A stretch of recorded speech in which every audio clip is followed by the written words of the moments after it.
พุทธสมาคมอำเภอพังโคนขอเชิญท่านฟังมงคลชีวิตมงคลชีวิตข้อที่หนึ่งไม่คบคนพาล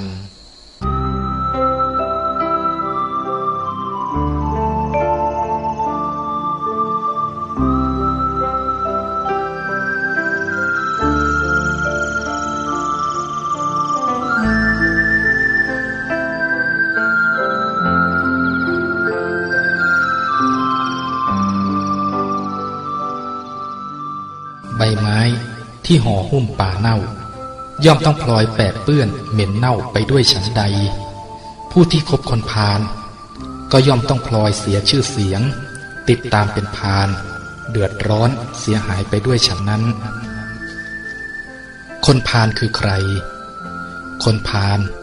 คือคนที่มีจิตใจขุ่นมัวเป็นปกติเป็นผลให้มีความคิดเห็นผิดยึดถือค่านิยมผิดและมีวินิจฉัยเสีย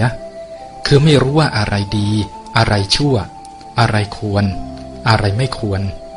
เช่นบัณฑิตเห็นว่าเหล้าเป็นของไม่ดีทำให้ขาดสติแต่คนพาลกลับเห็นว่าเหล้าเป็นของประเสริฐเป็นเครื่องกระชับมิตรหรือบัณฑิตเห็นว่าการเล่นไพ่เป็นอบายมุขเป็นปากทางหรือเป็นสัญลักษณ์แห่งความฉิบหายแต่คนพาลกลับเห็นว่าการเล่นไพ่เป็นสิ่งดีทำให้เพลิดเพลินเป็นการฝึกสมองซ้อมวิชาคำนวณดังนี้เป็นต้นคนพาลเป็นคนเหมือนกับเราเคยมีร่างกายประกอบด้วยเลือดเนื้อเช่นเดียวกับเราและอาจมีความสัมพันธ์เกี่ยวข้องกับเราก็ได้เช่นเป็นญาติพี่น้องเป็นสามีภรรยาเป็นครูบาอาจารย์อาจเป็นผู้มีการศึกษาสูงอาจมีตำแหน่งหน้าที่การงานสูงอาจมีสมัครพรรคพวกมากแต่ไม่ว่าจะเป็นอะไรมีความสัมพันธ์กับเราหรือไม่ขึ้นชื่อว่าพาลแล้วถึงแม้จะมีความรู้มีความสามารถก็ไม่ใช่ความรู้ความสามารถในทางที่ถูกที่ควรเพราะเขาแสลงต่อความดีเหมือนคนไข้แสลงต่อน้ำเย็นลักษณะของคนพาลเนื่องจากคนพาลมีจิตใจขุ่นมัวอยู่เสมอทำให้ไม่สามารถควบคุมใจให้คิดไปในทางที่ถูกต้องได้คนพาลจึงมีลักษณะวิปริตผิดจากคนทั้งหลาย3ประการคือ 1. ชอบคิดชั่วเป็นปกติได้แก่คิดละโมบอยากได้ในทางทุจริตคิดพยาบาทปองร้ายคิดเห็นผิดเป็นชอบเป็นต้น 2. ชอบพูดชั่วเป็นปกติได้แก่พูดปดพูดคำหยาบพูดส่อเสียดยุยงพูดเพ้อเจ้อเป็นต้น 3. ชอบทำชั่วเป็นปกติได้แก่เกะกะเกเรกินเหล้าเมายาชอบล้างผลาญชีวิตคนและสัตว์ลักทรัพย์ฉุดคร่าอนาจารเป็นต้นโทษของความเป็นคนพาล 1. มีความเห็นผิดก่อทุกข์ให้ตนเอง 2. เสียชื่อเสียงถูกติฉินนินทา 3. ไม่มีคนนับถือถูกเกลียดชัง 4. หมดสิริมงคลหมดสง่าราศี 5. ความชั่วเพศภัยทั้งหลายจะไหลเข้ามาหาตัว 6. ทำลายผลประโยชน์ของตนเองทั้งในโลกนี้และโลกหน้า 7. ทำลายวงตระกูลของตนเอง 8. เมื่อละโลกไปแล้วมีอบายภูมิเป็นที่ไปวิธีสังเกตคนพาลคนพาลมักกระทำในสิ่งต่อไปนี้คือ 1. คนพาลชอบชักนำในทางที่ผิดชักคือชักชวนเชิญชวนชี้ชวนหรือเสนอแนะนำคือการทำให้เห็นเป็นตัวอย่างเช่นชักชวนหนีโรงเรียนชักชวนไปลักขโมยชักชวนให้เสพยาบ้าเสพยาเสพติดชักนำไปเป็นอันธพาลเป็นต้นการชักนำนี้อาจทำด้วยความหวังดีก็ได้แต่ว่ามันผิดเช่นได้เงินมาก็ชักชวนเพื่อนไปเลี้ยงเหล้าเที่ยวกลางคืนอย่างนี้ก็จัดว่าเป็นพาล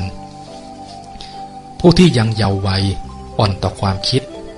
อ่อนสติ มักถูกชักนำได้โดยง่ายฉะนั้นผู้ใหญ่ในบ้านจึงควรระมัดระวังการกระทำและคำพูดเพราะเด็กมักจะจำและทำตามอย่างด้วยความไม่รู้แม้ผู้ใหญ่ทำสิ่งไม่ดีเด็กก็มักเข้าใจผิดคิดว่าเป็นสิ่งที่ดีควรกระทำ 2. คนพาลชอบทำในสิ่งที่ไม่ใช่ธุระกิกะเกเรหน้าที่การงานของตนไม่พยายามจัดการให้เรียบร้อยแต่ชอบไปก้าวก่ายหน้าที่การงานของผู้อื่นเช่นจับผิดผู้ร่วมงานเขียนบัตรสนเทศกลั่นแกล้งรังแกทำความรบกวนให้เดือดร้อนเป็นต้น 3. คนพาลชอบแต่สิ่งผิดชอบถือเอาสิ่งที่ชั่วว่าเป็นสิ่งที่ดีเช่นชอบเล่นไพ่ชอบสูบบุหรี่ชอบหนีโรงเรียนชอบเถียงพ่อเถียงแม่เป็นต้น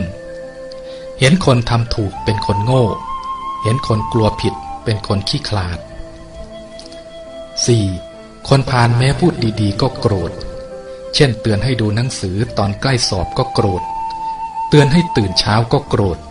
แค่มองหน้าบางครั้งก็ยังโกรธ 5. คนพาลไม่ยอมรับรู้ระเบียบวินัยเช่นไม่ยอมข้ามถนนตรงทางม้าลายทิ้งขยะบนพื้นถนนไปโรงเรียนสายไปทำงานสายพฤติกรรมที่เรียกว่าคบคืออย่างไรคบหมายถึงพฤติกรรมอย่างใดอย่างหนึ่งดังต่อไปนี้คือ 1. ร่วมเช่นร่วมกินร่วมนอนร่วมก่อการร่วมหุ้นร่วมลงทุน 2. รับเช่นรับเป็นเพื่อนรับเป็นภรรยาหรือสามีรับไว้ทำงานรับฟังสิ่งที่คนพาลพูดหรือเขียน 3. ให้เช่นให้ความไว้วางใจให้คำชมเชยให้ยศให้ตำแหน่งให้หยิบยืมสิ่งของให้การสนับสนุนการไม่คบคนพาลคือการไม่ยอมมีพฤติกรรมสัมพันธ์ใดๆดังกล่าวข้างต้นกับคนพาล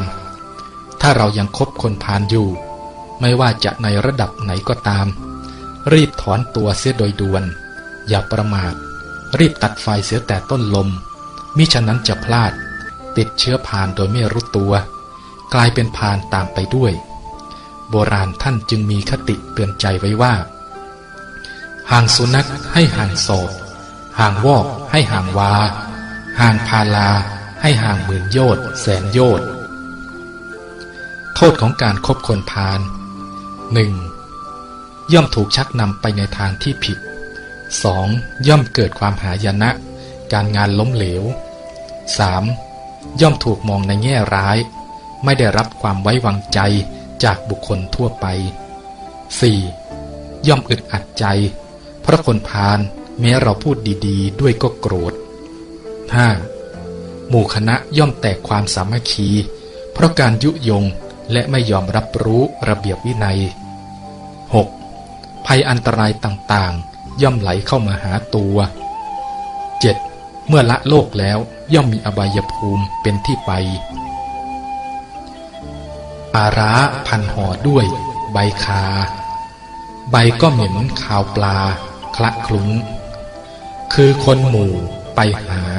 คบเพื่อนผ่านนาได้แต่ร้ายฟุ้งเฟื่องให้เสียพงประเภทของคนพาลคนพาลมีสองประเภทได้แก่ 1. พาลภายนอกคือคนพาลทั่วไปซึ่งแม้จะร้ายกาจเพียงใดเราก็ยังมีทางหลีกเลี่ยงได้แต่มีพาลอีกประเภทหนึ่งที่ร้ายยิ่งกว่าเพราะมักเกิดขึ้นโดยไม่รู้ตัวและไม่มีทางหลีกเลี่ยงได้คือพาลภายใน 2. พาลภายในคือตัวเราเองขณะที่คิดชั่วพูดชั่วทำชั่วเช่นหนีงานบ้างเที่ยวเกเรไปยุ่งธุระคนอื่นโดยใช่เหตุบ้างชอบไปทำงานสายบ้างคนอื่นเตือนดีๆก็โกรธบ้างหลีกเลี่ยงวินัยบ้างพูดไม่ไพเราะบ้างครั้งใดที่เราทำเช่นนี้ครั้งนั้นเราเองนั่นแหละคือตัวพาลมีเชื้อพาลอยู่ภายในต้องรีบแก้ไขหลักปฏิบัติในชีวิตประจำวัน 1. มันห้ามใจตนเองออกจากความชั่วแม้เพียงเล็กน้อยก่อนที่มันจะลุกลามต่อไปเช่นการนอนตื่นสาย ทิ้งขยะไม่เป็นที่เป็นทางหรือปล่อยให้ที่อยู่อาศัยรกรุงรังไม่หมั่นทำความสะอาด 2. อย่าตามนึกถึงความชั่วความผิดพลาดในอดีตทั้งของตนเองและผู้อื่นผ่านไปแล้วก็ให้แล้วกันไปถือเป็นบทเรียนที่จะไม่ยอมทำซ้ำอีกแล้วตั้งใจทำความดีใหม่ให้เต็มที่ 3. ตั้งใจให้ทานรักษาศีลเจริญสมาธิภาวนาอย่างสม่ำเสมอ 4. หลีกเลี่ยงการอ่านการฟังการพูดเรื่องเกี่ยวกับคนพาลจะได้ไม่สะสมความคิดเกี่ยวกับพาลไว้ในใจพยายามสะสมแต่ความคิดที่ดีงามโดยการอ่านการฟังการพูดแต่สิ่งที่ดีงามเช่นอ่านหนังสือธรรมะฟังเทศน์สนทนาธรรมพูดถึงคนที่มีคุณงามความดี 5. ถ้าจำเป็นต้องอยู่ใกล้คนพาลยังไม่มีทางหลีกเลี่ยงได้เช่นทำงานในที่เดียวกันเป็นญาติพี่น้องกันในกรณีเช่นนี้เราต้องระลึกอยู่เสมอว่าเรากำลังอยู่ใกล้สิ่งที่เป็นอันตรายเหมือนอยู่ใกล้คนเป็นโรคติดต่อต้องระวังตัวคือระวังความเป็นพาลของเขาจะมาติดเราเข้าต้องหมั่นให้ทานรักษาศีลทำสมาธิเพื่อให้ใจผ่องใสอยู่เสมอเราต้องระลึกเสมอว่าหน้าที่อันยิ่งใหญ่และสำคัญที่สุดในชีวิตไม่มีอะไรยิ่งไปกว่าการปราบพาลภายในตัวเราเองอานิสงส์การไม่คบคนพาล 1. ทำให้ไม่ถูกชักจูงไปในทางที่ผิด 2. ทำให้สามารถรักษาความดีเดิมไว้ได้ 3. ทำให้สามารถสร้างความดีใหม่เพิ่มขึ้นได้อีก 4. ทำให้ไม่ถูกคนพาลทำร้าย 5. ทำให้ไม่ถูกตำหนิไม่ถูกใส่ความ 6. ทำให้ไม่ถูกมองในแง่ร้ายได้รับความไว้วางใจจากบุคคลทั่วไป 7. ทำให้มีความเจริญก้าวหน้าสามารถตั้งตัวได้เร็ว 8. ทำให้มีความสุขทั้งตนเองครอบครัวและประเทศชาติ 9. เป็นการตัดกำลังไม่ให้เชื้อพาลระบาดไปเพราะขาดคนสนับสนุนพระสัมมาสัมพุทธเจ้าท่านได้ตรัสสอนไว้ว่าตลอดเวลาที่บาปยังไม่ให้ผลคนพาลสำคัญบาปเหมือนน้ำผึ้งบาปให้ผลเมื่อใดคนพาลย่อมเข้าถึงทุกข์เมื่อนั้น